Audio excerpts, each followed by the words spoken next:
ব্যাপক আনন্দ ও উদ্দীপনার মধ্য দিয়ে ৫৪তম মহান বিজয় দিবস উদযাপন করেছে জার্মানির জাতীয়তাবাদী যুব ও স্বেচ্ছাসেবক দল। এই উপলক্ষে সোমবার রাতে মধ্য বার্লিনের একটি মিলনায়তনে বিজয় উৎসবে ছিল নানা কর্মসূচি। বার্লিন থেকে আরও জানাচ্ছেন আমাদের প্রতিনিধি মোহাম্মদ আল আমিন। জার্মানিতে ১৬ ডিসেম্বর মহান বিজয় দিবস উদযাপন করেছে জার্মানির জাতীয়তাবাদী যুব ও স্বেচ্ছাসেবক দল। এই উপলক্ষে সোমবার রাতে রাজধানী বার্লিনের ওয়াইনস্ট্রাসের মিলনায়তনে আলোচনা সভা ও বর্ণাঢ্য সাংস্কৃতিক অনুষ্ঠানের আয়োজন করা হয়। যুবনেতা আব্দুল হান্নান রুহেল ও স্বেচ্ছাসেবক দলের শীর্ষ নেতা মোহাম্মদ সোহেব আহমেদের পরিচালনায় অনুষ্ঠানের শুরুতে জাতীয় ও দলীয় সঙ্গীতের পর শুরু হয় বিজয়ের বিশেষ আলোচনা।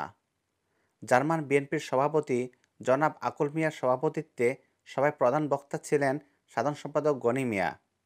এ সময় বিশেষ অতিথি হিসেবে যোগ দেন দলের শীর্ষ নেতা অপু চৌধুরী, মোস্তাক মান্নান, সৈয়দ জুলফিকার মনা, সৈয়দ খান মিঠু, শাহ আলম আনহার মিয়া, মোহাম্মদ জসিম সিকদার, বাবুল ব্যাপারী, সাইদুর রহমান সাইদ সহ আরও অনেকে।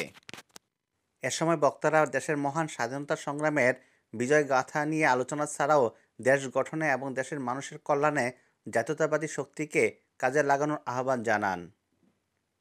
এ সময় যুবদল নেতা একরাম মাহবুবুর রহমান, শাকিল খান, আরিফ, আব্দুস শহীদ, রেদওয়ান ইয়াসিন ছাড়াও স্বেচ্ছাসেবক দলের পক্ষ থেকে বক্তব্য রাখেন সারোয়ার, আলিফ, রফিকুল, আবু তাহের, আসিফ আহমেদ, মিশু, পলাশ, জাকির সহ আরও অনেকে। শেষ পর্বে যুবনেতা শফিকুল ইসলাম সাগরের পরিচালনায় বিজয়ের গানের অংশ নেন সাগর, নিজাম, সৌরভ সহ আর অনেকে। বিজয় দিবসের এমন অনুষ্ঠানে অংশ নিতে পেরে খুশি সর্বস্তরের প্রবাসীরা। আল আমিন, আয়ন টিভি নিউজ, বার্লিন, জার্মানি।